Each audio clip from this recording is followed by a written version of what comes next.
Welcome back to Reddit Drama Unpacked. Tonight's story is not just about betrayal. It's about how one man turned heartbreak into a billion-dollar empire. You won't believe how far he went to erase his cheating wife from existence. The rain outside drummed a steady rhythm against the wide glass windows of Jonathan Miller's office. A cold, merciless melody that mirrored the storm raging inside his chest. 15 years of marriage, 15 years of trust, partnership, love, all of it shattered by the razor-sharp blade of betrayal. His knuckles turned white as his hand tightened around the silver-framed wedding photo on his desk. Emily's auburn hair glistened in the captured summer sun, her smile wide and vibrant, filled with the promise of forever. A lie, all of it. A beautiful, intoxicating, devastating lie. The construction empire Jonathan had built from nothing demanded his attention, yet his mind was no longer in the steel and concrete. The calls, the emails, the endless messages from his assistant, his business partner, his contractors, they all blurred into meaningless noise. What occupied him now was not business, but the face of his wife whispering her filthy, "I love you, S," while she wrapped herself around another man. The warning signs had been there, subtle at first, then louder, screaming at him, until even his willful ignorance could no longer silence them. The sudden shopping sprees, the late-night meetings, the new passwords on her phone, the faint trace of cologne on her skin that was not his. Jonathan had wanted to believe her lies, desperately clinging to the illusion of their perfect life, but illusions are fragile things, easily shattered by the harsh hand of truth. "Mr. Miller, Roger Thompson is here to see you." His secretary's voice crackled through the intercom. "Send him in," Jonathan replied, his voice calm and cold, betraying none of the fury that simmered beneath his skin. Roger Thompson entered, all slicked-back hair and nervous energy, the type of man who believed money equaled power. But power was something Roger only rented. Jonathan owned it. "We need to discuss the timeline for the downtown project." "The timeline stays as agreed," Jonathan cut him off sharply, standing up and towering over the smaller man. "Your financing delays don't change my schedule." "But surely we can renegotiate." "We can't." Jonathan moved to the window overlooking the vast construction site below, steel beams rising like monuments to his precision and power. "You came to me because I deliver. I don't renegotiate my word." Roger fell silent, swallowing his protest, knowing he was dealing with a man who didn't bend.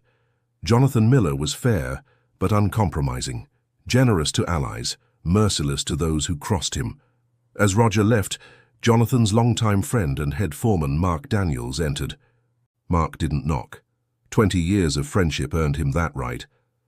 "Downtown project paperwork needs your signature," Mark said, dropping a folder on the desk.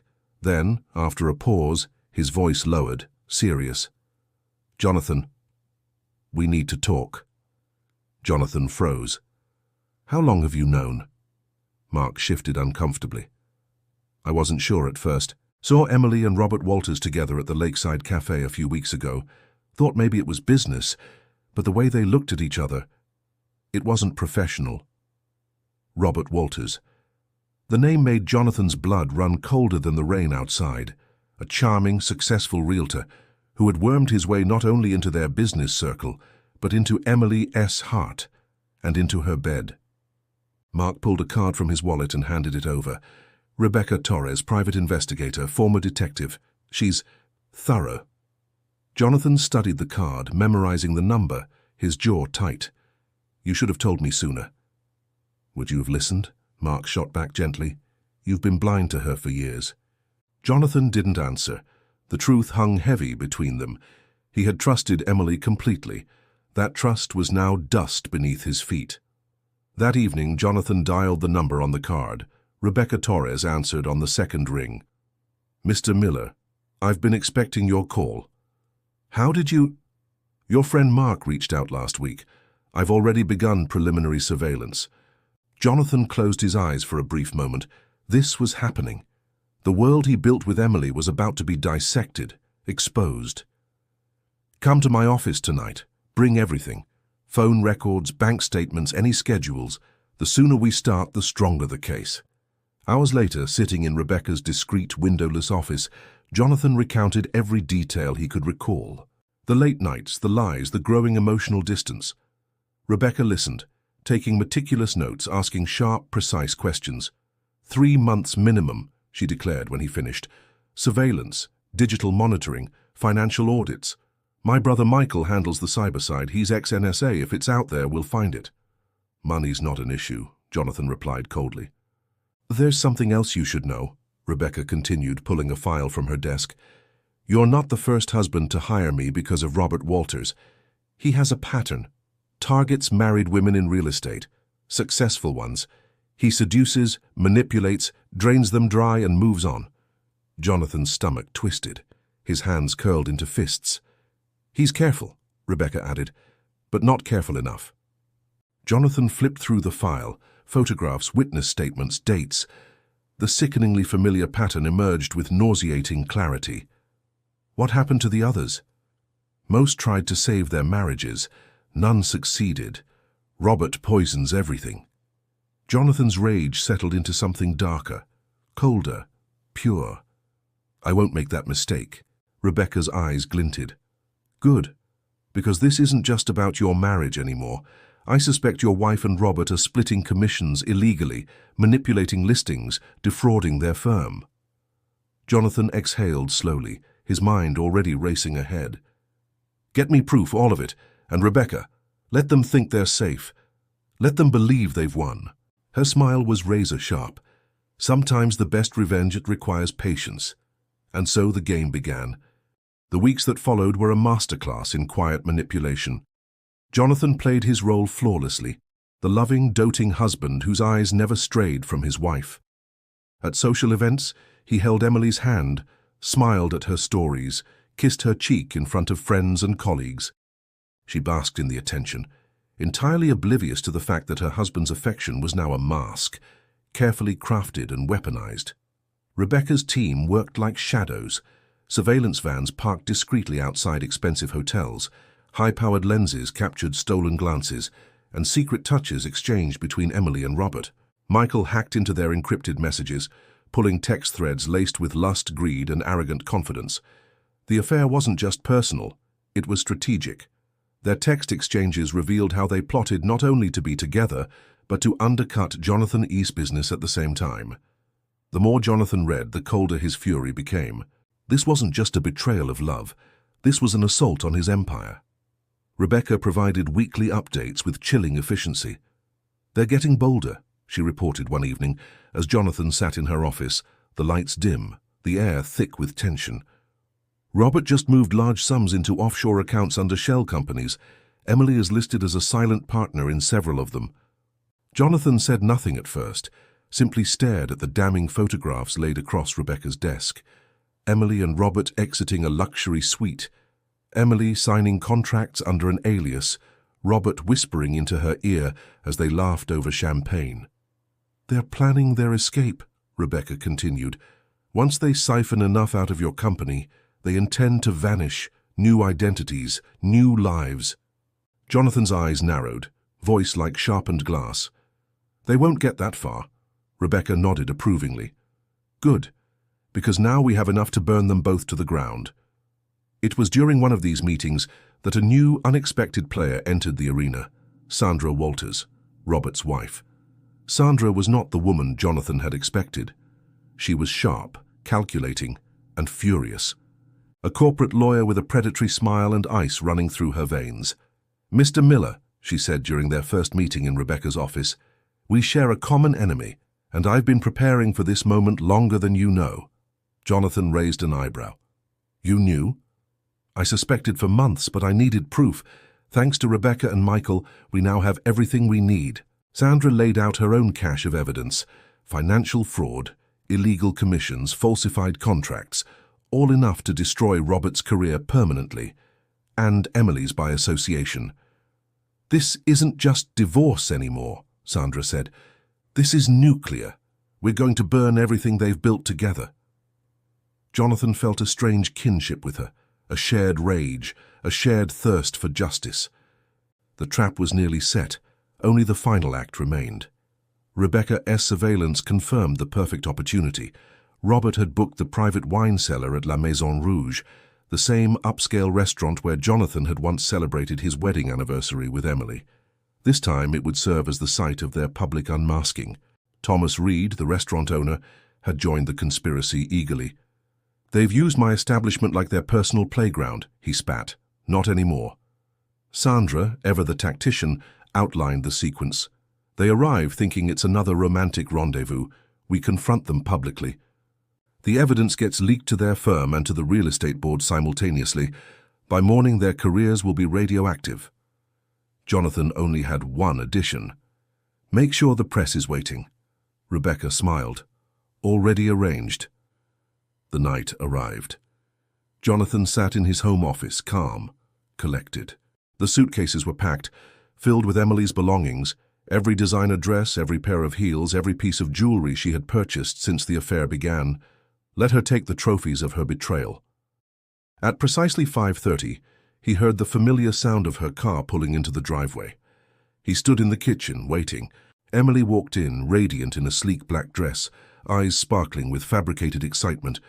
"I thought we could have dinner tonight, John," she said sweetly. "La Maison Rouge, just like old times." Jonathan offered a cold smile. "Perfect. But first, come upstairs." The moment they entered the bedroom, Emily froze. The open closet, the packed suitcases, the manila envelope on the bed labeled "The Truth." Jonathan spoke softly, his voice cutting through her panic. "I know everything." Her face drained of color. "Jonathan, please. I can explain." He raised a hand. "No explanations. Robert's wife is waiting for both of you at the restaurant. You have a reservation in 20 minutes. Don't keep them waiting." Emily staggered backward, her facade collapsing entirely. Rebecca's surveillance van hummed outside, cameras rolling, every moment meticulously recorded. As Emily stumbled out the door, Jonathan whispered one final sentence that would haunt her forever. "Tonight you watch everything you built burn to ash." The black sedan idled quietly outside as Emily stood frozen, gripping the handle of her suitcase. Every breath she drew felt like shards of glass scraping her lungs. She had played her game, skillfully weaving lies and illusions for months, no, for years. And now the game was over. The driver, one of Rebecca's associates, stepped forward politely. "Mrs. Miller, we need to go." Her fingers trembled as she handed over the bags. The air inside the car was thick with suffocating silence, broken only by the faint hum of the engine and the rhythmic thumping of her heart. She could feel Jonathan's eyes watching her through the window as the car pulled away, but she couldn't bring herself to look back. Rebecca's surveillance van followed at a discreet distance, capturing every second. Michael monitored all digital communications in real time, ensuring that neither Emily nor Robert could alter or erase any evidence. The trap was closing, and it was airtight. As the city lights blurred past her window, Emily tried to steady her breathing, but waves of dread crashed over her in relentless succession. Tonight wasn't just about losing Jonathan. Tonight was about losing everything. The car turned onto the elegant circular driveway of La Maison Rouge, its golden lights casting a warm glow that stood in mocking contrast to Emily's cold dread. The valet opened the door. She stepped out, her legs threatening to buckle beneath her. Inside the restaurant, the atmosphere was pristine, almost cruelly perfect. Soft classical music played. Champagne sparkled in crystal flutes. Couples laughed, whispered, toasted to anniversaries and engagements. And in the far corner sat Sandra Walters. Sandra wore a crimson dress that screamed power.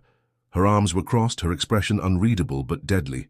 Next to her sat Thomas Reed, the restaurant owner, whose face was carved in stone, the same man who had for months watched Robert disgrace his establishment. The moment Emily approached the table, Sandra stood up. "You're late," she said, her voice calm, sharp as broken glass. "But don't worry, Robert should be here any minute." Emily's voice quivered. "Sandra, please, save your breath." Sandra cut her off, her smile venomous. "We're past explanations, Emily. Tonight isn't about apologies. Tonight is about consequences." Almost on cue, Robert entered the restaurant, oblivious to the storm awaiting him. His arrogant swagger faltered as his eyes darted across the room, landing on Sandra and Emily seated side by side. Sandra's lips curled upward in satisfaction. "Welcome, darling." Robert's face turned ashen. "Sandra. Emily. What is this?" "This?" Sandra's voice dripped with venomous delight. "This is your reckoning." The room grew quieter as the surrounding diners sensed the electricity thickening in the air. But the real audience wasn't the curious patrons. It was the cameras discreetly placed by Rebecca's team, capturing every word, every expression for the court of public opinion. "Robert Walters," Sandra continued, her voice louder now, drawing more attention, "you have spent the last year betraying not only your marriage but your profession, your clients, your colleagues. And tonight it all comes crashing down." From the corner of the room, Thomas Reed signaled to the servers, who quickly began handing out printed packets to everyone at nearby tables, damning evidence, printed emails, bank transfers, photographs of illicit meetings, screenshots of their illegal commission-splitting schemes. It was no longer just gossip. It was undeniable proof. Robert lunged forward in a blind panic, his voice cracking. "You can't do this. You don't know what you're—" Sandra cut him down with a single sentence. "Oh, but I do. We all do." Emily covered her face with shaking hands, her carefully applied makeup smearing under the weight of her humiliation. The nightmare was now fully public. At that very moment, Michael's text arrived on Jonathan's phone back at home. "Stage 1 complete. Public exposure successful." Jonathan didn't reply. He simply stared at the Henderson project rising through his office window, the skyscraper that would soon carry his name and stand as a monument to what happens when you cross him. Meanwhile, back at La Maison Rouge, Sandra delivered the final blow. "Tomorrow morning, the real estate board will receive this entire file. Your licenses, your careers, finished. And as for your precious offshore accounts," she smiled wickedly, "frozen. You'll have nothing." Robert sank into the chair, pale and defeated. Emily sobbed quietly beside him. As the cameras captured their ruin, Sandra offered one last mercy, one last humiliation masked as grace. "The exit is behind you," she said softly. "Use it while you still can." They stumbled out of the restaurant like ghosts. The morning after their public exposure arrived like a guillotine's blade for Emily and Robert. Emails, phone calls, and legal notices flooded in as the real estate board received the meticulously prepared dossier. Every unethical commission split, every manipulated listing, every falsified document had been laid bare. By noon, their brokerage licenses were suspended pending formal investigation. Jessica Monroe, the CEO of the real estate firm where Emily once stood as a rising star, called an emergency meeting. Her voice over the speakerphone was cold, professional, almost surgical. "Effective immediately," Jessica declared, "Emily Miller and Robert Walters are terminated from Monroe Real Estate. Their actions are in direct violation of ethical standards, and we will fully cooperate with the real estate board's investigation." In a matter of hours, the empire Emily and Robert tried to build collapsed into dust. But Jonathan was far from finished. Rebecca's surveillance team monitored Emily's desperate phone calls. She tried reaching out to old colleagues, to friends, even to Jonathan's own business contacts, pleading for support, for sympathy. None came. Michael continued tracking their financial activities. Offshore accounts had been frozen through Sandra's legal maneuvers. Local bank accounts drained dry. Creditors circled like vultures sensing a rotting carcass. "They're bleeding fast," Michael reported, satisfaction in his tone. "Their savings won't last the month." "Make sure every avenue stays closed," Jonathan ordered. Sandra, meanwhile, escalated her own offensive against Robert. She filed for divorce immediately after the public exposure, leveraging the mountain of evidence to demand full financial control of remaining assets and sole custody of their children. Robert's legal counsel advised him to settle. He had no leverage left. Sandra's divorce settlement was brutal and absolute. Robert walked away with nothing but the suitcases he packed himself. The destruction extended beyond finances. The industry itself turned its back. Luxury clients cancelled listings en masse. Vendors refused to do business with anyone associated with Emily or Robert. Jessica Monroe's statement had poisoned their professional reputations beyond repair. And then came the final, most devastating blow, delivered by Amanda Pierce. Amanda, a renowned luxury property developer and Jessica's trusted consultant, approached Jonathan days after the public fallout. "Mr. Miller," Amanda began as they met in Jonathan's private conference room, "I've been following this situation very closely. You built your construction empire with surgical precision, but now you have an opportunity far larger than simply watching them burn." Jonathan raised an eyebrow. "Go on." Amanda placed a proposal folder in front of him, sliding it across the glossy mahogany table. "Miller and Pierce Developments." Jonathan opened the folder. Inside was an audacious plan to merge Amanda S.'s flourishing design firm with Jonathan S. Construction Company, creating a vertically integrated luxury real estate powerhouse. "You've crippled Emily and Robert's operation," Amanda continued. "Their clients are scrambling for new representation. The investors they betrayed are eager to align with stability, with you." Her eyes glittered with ambition that mirrored Jonathan's own. "If we strike now, we won't just destroy their legacy. We'll erase it completely and absorb everything they ever built." Jonathan studied her for a long moment. Amanda wasn't like Emily. Where Emily used charm as a weapon, Amanda wielded competence and calculated vision. "You're ruthless," Jonathan finally said. Amanda smiled, unapologetic. "I've learned from experience, Mr. Miller. My ex-husband tried to steal my firm during our divorce. He failed. I rebuilt it stronger. I see in you the same drive, not just to survive betrayal, but to dominate because of it." Jonathan leaned back, considering the blueprint for a new empire. Not revenge anymore, evolution. "Miller and Pierce," he repeated softly. "Yes," Amanda confirmed. "We won't just build buildings, Jonathan. We'll build an empire they'll never recover from." And just like that, the next phase of Jonathan's revenge was born. The merger between Miller Construction and Pierce Design was executed with surgical precision, just like everything Jonathan did. Within 60 days, Miller and Pierce Developments was born. Overnight, they became the dominant force in luxury real estate development, not just in the city, but soon across the entire region. Where Emily and Robert had plotted to siphon away Jonathan's fortune and steal his business contacts, Amanda helped him absorb those very clients into his new empire. The announcement hit the industry like a bomb. News outlets ran front-page features. From betrayal to empire, Miller and Pierce reshaped luxury real estate. Investors rushed to align themselves with the new powerhouse. Former clients of Emily and Robert eagerly abandoned their toxic remnants, desperate to distance themselves from the scandal and affiliate with Miller and Pierce's pristine image. And behind every polished press release, behind every smiling handshake, behind every champagne toast, Jonathan savored the reality. Every step forward was a nail in Emily and Robert's coffin.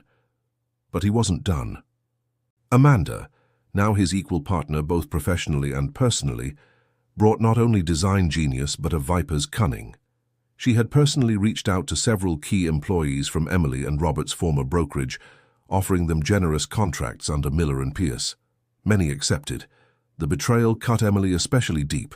These were people she had mentored, dined with, vacationed alongside. Now they flocked to her ex-husband's growing empire, leaving her utterly isolated. Rebecca continued to feed Jonathan regular intelligence updates. "Roberts burned through nearly everything," she reported one afternoon. "The offshore accounts are drained. The shell companies have collapsed. He tried securing private loans, but Sandra blocked every avenue through legal injunctions." "And Emily?" Jonathan asked, his voice low and steady. Rebecca's lips tightened. "She's trying to start again. Small-time real estate consulting, cheap rentals, suburban properties. No major listings, no clients with money." Jonathan allowed himself a brief, cold smile. Let her feel the weight of irrelevance. The Henderson project, once meant to be Emily and Robert's crown jewel, now stood as Miller and Pierce's flagship property. Amanda's redesigned luxury penthouses sold out before construction was even completed, attracting high-profile celebrities, tech CEOs, and international investors. At the grand opening gala, held in the building's glittering rooftop ballroom, industry leaders, government officials, and media elite gathered to celebrate. Jonathan stood by the panoramic windows, drink in hand. Amanda beside him.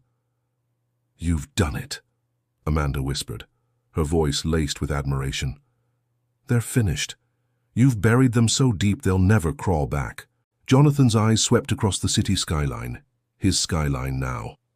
"This was never just about revenge," he said quietly. "It was about legacy." Amanda nodded, understanding him completely. But fate, ever cruel, offered one final act. That night, as the gala wound down, Rebecca's phone buzzed with a new surveillance update. She glanced at the screen, then approached Jonathan, lowering her voice. "They're here." Jonathan's expression remained stoic, but his pulse quickened. "Where?" "Downstairs, across the street, watching." Jonathan and Amanda stepped to the edge of the rooftop balcony, gazing down into the city night. And there, standing alone beneath a flickering street lamp, was Emily. No makeup, no designer dress, no entourage. Just Emily, small, diminished, staring up at the glittering monument that should have been hers. Robert wasn't beside her. He was long gone, abandoned her like a sinking ship when there was nothing left to steal. For a long moment, Jonathan said nothing. Then he raised his glass in a silent, cutting toast, to her failure, to his victory, to the price of betrayal. Amanda gently placed her hand on his arm.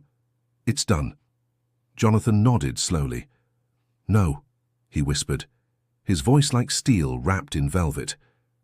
"Now, it's immortal." Months passed, and Miller and Pierce developments grew into something far beyond even Jonathan's original ambitions.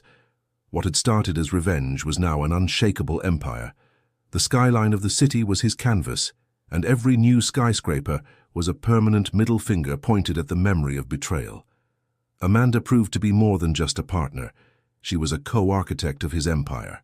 Where Jonathan brought ruthless discipline and strategy, Amanda brought vision, creativity, and an uncanny political instinct. Together, they built something unstoppable. New international investors poured in. Dubai, Singapore, Zurich. Their luxury developments now spread across continents.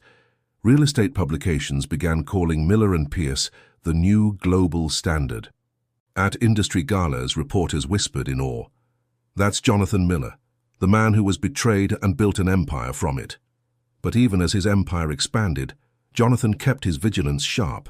He never forgot what betrayal felt like, and he ensured no one close to him ever forgot it either. Rebecca's surveillance continued as efficient as ever. Her security firm now managed corporate espionage cases for dozens of Fortune 500 companies, but Miller and Pierce remained her priority client. Every few months, Rebecca would still bring him brief updates, tiny remnants of the ashes he left behind. "Emily's completely finished," she reported one afternoon. "She's working part-time at a small home decor shop in Minnesota. No real estate license, no professional network left. She applied for jobs at 2 agencies, both rejected her immediately." Jonathan said nothing, his face unreadable. "And Robert?" he finally asked. Rebecca allowed herself a dry smile. "Worse. He tried to restart a real estate consulting firm in Phoenix. It collapsed within months. Sandra blocked him at every turn. Last we checked, he's working as a freelance property photographer, barely scraping by." Jonathan nodded slowly. "Good. I want them forgotten, erased." Amanda, standing by his desk, chimed in. "They already are." It was true. The industry had turned them into cautionary tales, whispered warnings told behind closed doors. Dawn to cross a man like Jonathan Miller. You won't just lose, you'll vanish. Yet despite the full extent of his revenge, Jonathan hadn't grown cold. He had grown sharper, stronger, more calculating. His relationship with Amanda was nothing like what he once had with Emily. There were no illusions here, only mutual respect, power, and an unbreakable partnership. 5 years after the night Emily was exposed, Jonathan sat in his new office, the penthouse suite atop the Miller and Pierce global headquarters. Below him, the city stretched out like a conquered kingdom. Mitch, his oldest friend and now chief operating officer, entered the room with a smile. "Another record quarter, boss. We've broken every previous sales number." Jonathan looked up from the reports, his voice calm but decisive. "Good. And the Tokyo expansion?" "Final contract signed yesterday. We're in." Jonathan allowed himself a rare smile. Excellent. Amanda joined them, tablet in hand.